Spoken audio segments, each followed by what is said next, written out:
السلام علیکم ورحمۃ اللہ وبرکاتہ۔ نحمدہ و نصلی علی رسولہ الکریم، اما بعد۔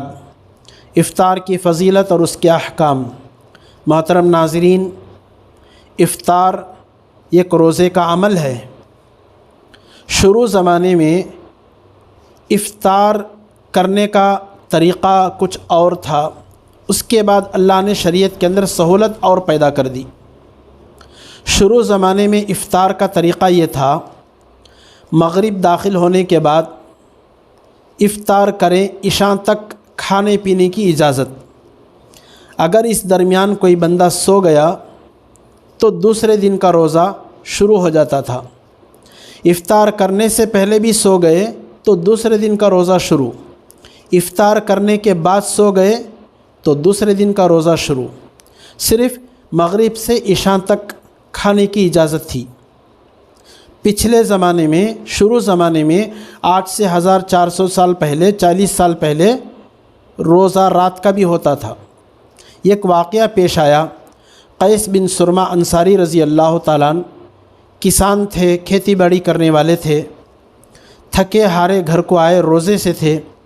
افطار کے وقت میں بیوی سے کھانا مانگا۔ بیوی کہنے لگی، گھر میں کھانے کو کچھ نہیں ہے، پڑوس کے گھر سے کھانا لاتی ہوں۔ کھانا لانے پڑوس کے گھر میں گئی۔ یہ تھکے ہارے ٹیک لگا کر بیٹھے تھے، نیند لگ گئی۔ بیوی کھانا لے کر پڑوس کے گھر سے آئی، آ کر کیا دیکھتی ہے کہ یہ تو سو گئے۔ بیوی کہنے لگی، تم تو محروم ہی رہے، کھانا لانے کے باوجود بھی کھا نہیں سکتے۔ دوسرے دن کا روزہ شروع ہو گیا۔ قیس بن سرمہ انصاری رضی اللہ تعالیٰ عنہ دوسرے دن دوپہر کو بے ہوش ہو کر نیچے گر گئے۔ یہ واقعہ رسول اللہ صلی اللہ علیہ وسلم کے سامنے ذکر کیا گیا کہ قیس بن انصاری رضی اللہ تعالیٰ عنہ اس طریقے سے 2 دن سے بھوکے، سحری نہیں کرے، افطاری نہیں کیے، بے ہوش ہو کے نیچے گر گئے۔ رسول اللہ صلی اللہ علیہ وسلم اللہ سے دعا کرتے ہیں، پروردگار روزے میں کچھ سہولت عطا کر دیجئے۔ تو اللہ تبارک و تعالی قرآن کے اندر سورہ بقرہ کی آیت نمبر 180 پر 7، بسم اللہ الرحمن الرحیم، احل لکم لیلۃ الصیام الرفث الی نسائکم، یہ پوری آیت اللہ تبارک و تعالی نازل کر کے اللہ کہتے ہیں صرف دن کا روزہ ہوگا، ثم اتموا الصیام الی اللیل، روزے کو مغرب تک پورا کرو۔ اللہ نے حد بتا دی، صبح صادق سے لے کر مغرب تک، مغرب داخل ہونے کے بعد آپ افطار کر لو۔ یہ اللہ کا احسان ہے، اللہ نے ہمیں مغرب کے بعد سے صبح تک کھانے کی اجازت دی، پینے کی اجازت دی، بیویوں سے صحبت کرنے کی اجازت دی، سب باتیں اللہ نے رات کے لیے حلال کر دیے۔ یہ حدیث بخاری کے اندر 1915 نمبر کی ہے۔ محترم ناظرین، ہم افطار کیسے کرتے ہیں، حضور صلی اللہ علیہ وسلم کیا کرتے تھے افطار کے اندر، یہ ہمیں جاننا ضروری ہے۔ رسول اللہ صلی اللہ علیہ وسلم فرماتے ہیں، سب سے پہلے افطار کی فضیلت ہم جانیں۔ ابو امامہ رضی اللہ تعالیٰ عنہ فرماتے ہیں، ان للہ عز وجل عند کل فطر عتقاء، افطار کا وقت اتنا مبارک وقت ہے، رسول اللہ صلی اللہ علیہ وسلم فرماتے ہیں ہر روز افطار کے وقت اللہ تعالیٰ اپنے بندوں کو جہنم سے آزاد کرتے ہیں، اتنا مبارک وقت ہے افطار کا۔ یہ مسند احمد کی روایت ہے 3718 نمبر کی۔ رسول اللہ صلی اللہ علیہ وسلم افطار کیسے کرتے تھے؟ حضرت انس رضی اللہ تعالیٰ عنہ بیان کرتے ہیں، رسول اللہ صلی اللہ علیہ وسلم چند تازہ کھجور، عربی میں اس کو رطب بولتے ہیں، رطب کا مطلب تازہ کھجور، کچے کھجور، تازہ کھجور، اس سے روزہ افطار کرتے تھے۔ گھر میں اگر تازہ کھجور نہ ہو تو سوکھے کھجور سے افطار کرتے تھے، سوکھے کھجور بھی نہ ہوں تو پانی سے روزہ کھولتے تھے۔ یہ روایت ابو داؤد کے اندر ہے 2350 پر 6 نمبر کی۔ اور ایک حدیث کے اندر افطار کا طریقہ بتایا گیا، حضور صلی اللہ علیہ وسلم سے عمل ثابت ہے۔ حضرت سلمان بن عامر رضی اللہ تعالیٰ عنہ بیان کرتے ہیں، رسول اللہ صلی اللہ علیہ وسلم نے ارشاد فرمایا، اذا افطر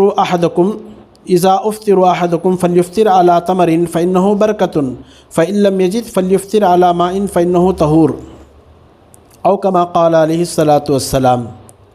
رسول اللہ صلی اللہ علیہ وسلم فرماتے ہیں، جب تم میں سے کوئی روزہ افطار کرے، اذا فطر احدکم فلیفطر، جب تم میں سے کوئی روزہ افطار کرے تو اس کو چاہیے کہ وہ کھجور کے ساتھ افطار کرے، اس لیے کہ یہ بابرکت چیز ہے کھجور۔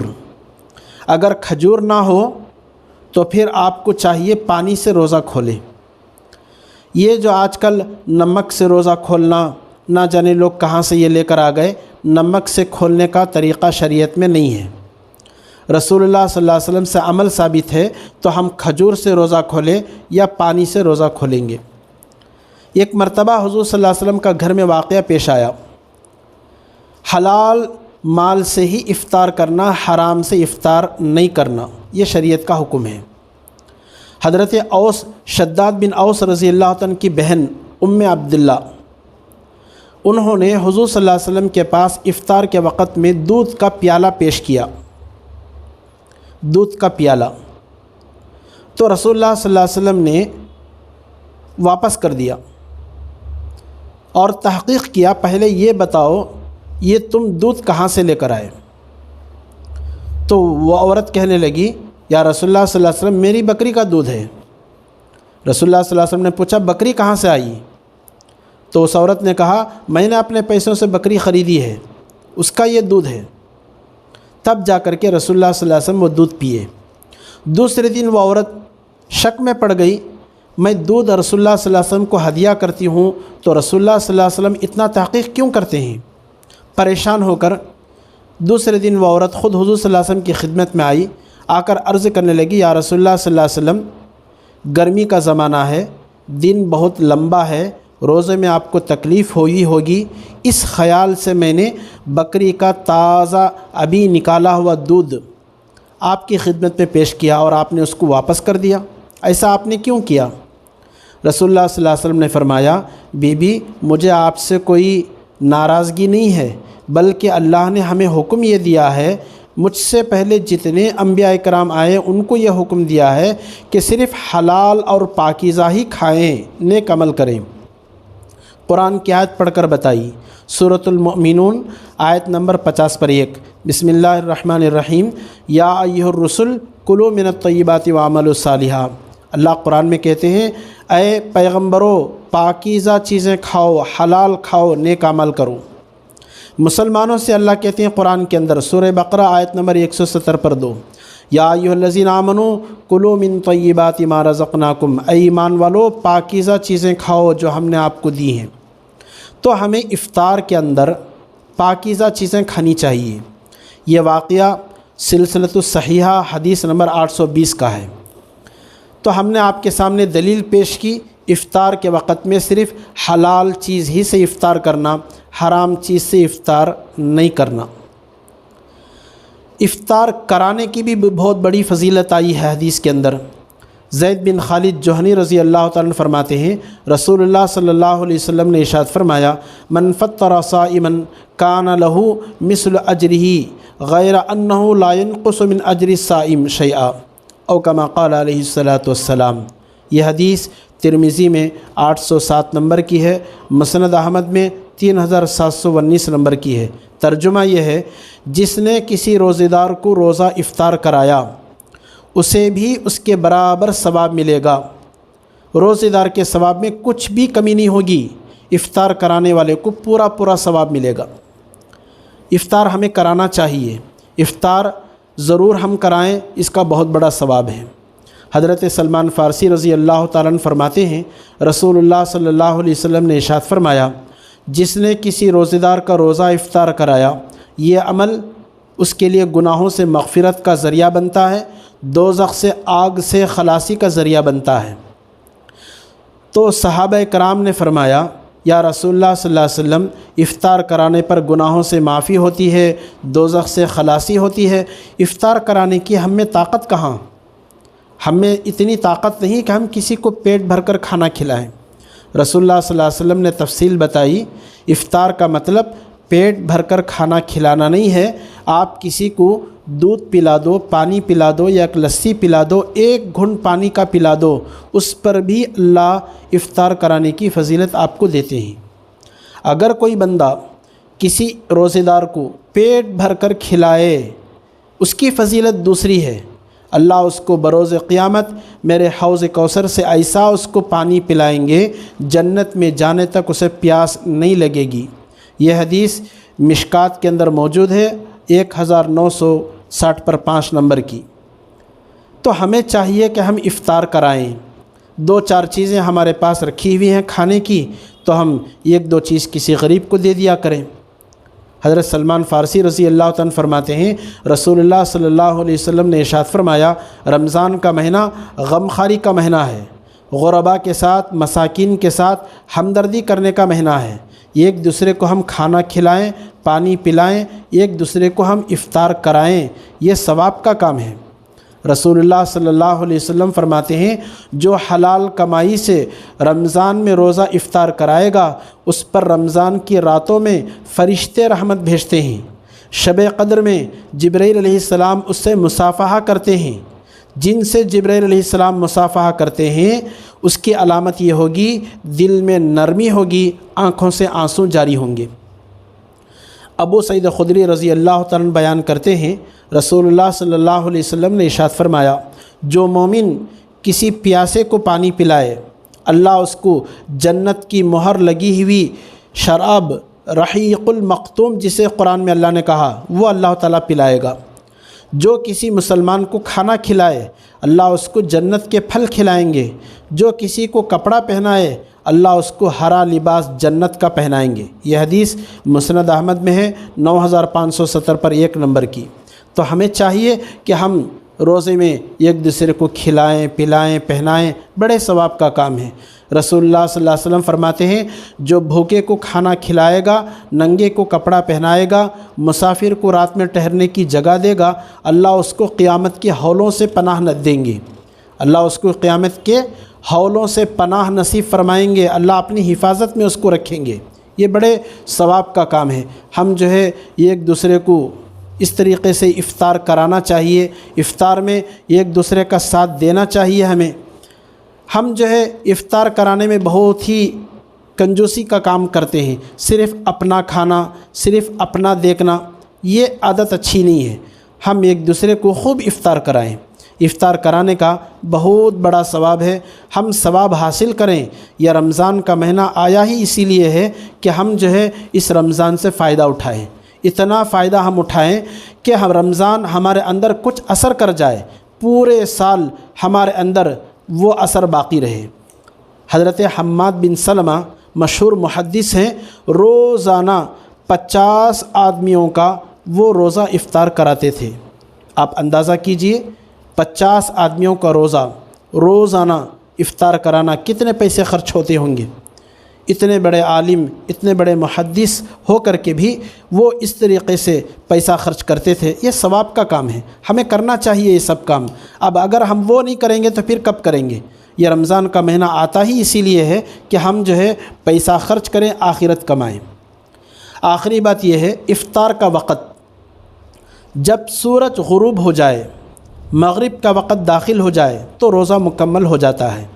یہی افطار کرنے کا اصل وقت ہے، اس لیے مغرب کا وقت داخل ہو جانے کے بعد ہی افطار کرنا ہے، اس سے پہلے افطار نہیں کرنا۔ روزہ افطار کرانے میں حدیث موجود ہے رسول اللہ صلی اللہ علیہ وسلم کی، بخاری شریف کی یہ روایت ہے 1950 پر 7 کی۔ رسول اللہ صلی اللہ علیہ وسلم فرماتے ہیں میری امت اس وقت تک خیر میں رہے گی جب تک کہ وہ افطار میں جلدی کرتے رہیں گے۔ جلدی کا کیا مطلب ہے؟ مغرب کا وقت ہونے سے پہلے افطار نہیں کرنا، جیسے ہی مغرب کا وقت شروع ہوگا 1-2 منٹ کے بعد فوراً افطار کر لینا چاہیے۔ گھڑی گھنٹے میں فرق ہو سکتا ہے، 1 منٹ تاخیر کر لیں۔ افطار کا وقت شروع ہوا 1 منٹ کے بعد آپ افطار کر لیں، کوئی گناہ نہیں ہوگا۔ ہم جو ہے جلدی افطار کرنے کے چکر میں غلطی کر بیٹھتے ہیں، خدا نخواستہ مغرب کے داخل ہونے سے پہلے اگر ہم نے افطار کر لیا تو ہمارا روزہ ٹوٹ جائے گا، اس روزے کی قضا کرنی پڑے گی۔ آخری بات یہ ہے افطار کے وقت میں دعائیں قبول ہوتی ہیں۔ حدیث میں صراحت کے ساتھ موجود ہے افطار کے وقت میں بندہ جو بھی دعا کرتا ہے اللہ پاک دعائیں قبول کرتے ہیں۔ تو ہمیں افطار سے پہلے دعا کرنے کا خاص اہتمام کرنا چاہیے۔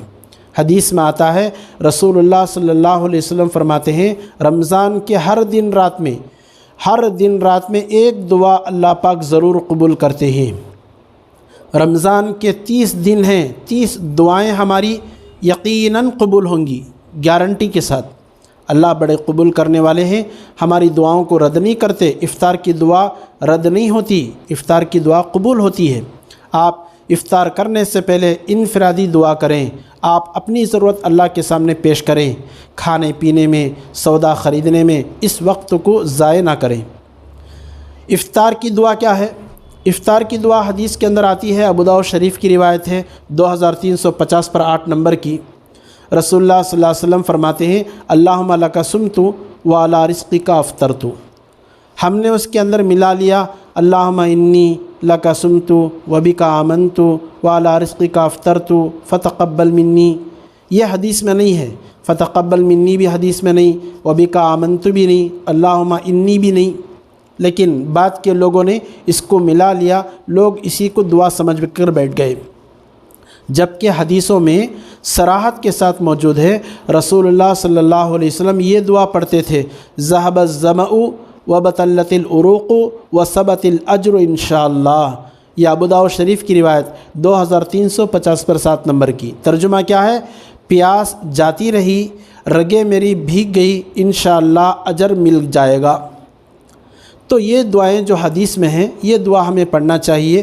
کچھ بھی نہیں آتا تو آپ بسم اللہ پڑھ کر کے بھی روزہ کھول سکتے ہیں۔ اور ایک لوگوں کو اعتراض یہ ہے اللہم لک صمت وعلی رزقک افطرت، اے اللہ میں نے آپ ہی کے لیے روزہ رکھا، آپ ہی کے رزق سے افطار کیا۔ آپ ہی کے رزق سے افطار کیا کا مطلب یہ ہے پہلے افطار کر لینا، بعد میں دعا پڑھنا۔ لوگوں کے درمیان یہ بات بہت زیادہ پھیل رہی ہے، پہلے کھا کر کے بعد میں دعا پڑھنا، یا کھانے سے پہلے افطار کی دعا پڑھ کر کھانا۔ دیکھیے یہ عربی کا صیغہ ہے، علی رزقک افطرت، میں نے افطار کیا، ابھی کیا نہیں، کرنے والا ہوں۔ اب یہ دعا پڑھ کر اب پانی پینے والا ہوں، دعا پڑھ کر ابھی جو ہے میں کھجور کھانے والا ہوں، ابھی افطار نہیں کیا، یقیناً اب افطار کرنے جا رہا ہوں۔ اس کو عربی کے اندر ماضی کے صیغے سے ذکر کر دیا گیا۔ ایسا عربی میں ہوتا ہے، نماز کھڑے ہونے والی ہوتی ہے جماعت کے ساتھ، مؤذن صاحب آتے ہیں، اقامت بولتے ہیں، اقامت میں کیا بولتے ہیں؟ قد قامت الصلاۃ، تحقیق کہ نماز کھڑی ہو گئی، نماز تو ابھی شروع بھی نہیں ہوئی۔ اقامت ہونے کے بعد امام صاحب صفوں کو درست کریں گے، بعد میں امام نماز شروع کریں گے، نماز ہو گئی، قد قامت الصلاۃ، مؤذن کیسے بول دیے؟ عربی کے اندر جو کام ہونے والا ہے یقیناً اس کو ہو گئی کر کے بولتے ہیں۔ تو لہٰذا میں نے اس روزے اس تیرے رزق سے افطار کیا بولنے میں کوئی حرج نہیں۔ لوگ اس بات کو لے کر، گرامر کو لے کر، بہت سارے لوگ ایسے ہیں جو پہلے کھجور کھانے کے بعد یہ دعا پڑھتے ہیں۔ ایسا نہیں کرنا چاہیے۔ ہمارا معمول آج سے 1400 سال پہلے سے یہ آ رہا ہے، پہلے افطار کی دعا، بعد میں کھجور سے یا پانی سے روزہ کھولتے ہیں۔ تو پہلے بولنے میں کوئی حرج نہیں، جیسے قد قامت الصلاۃ، نماز ہو گئی، کھڑی ہو گئی، حالانکہ ابھی امام صاحب شروع بھی نہیں کرے نماز، بول سکتے ہیں، بولنے میں کوئی حرج نہیں۔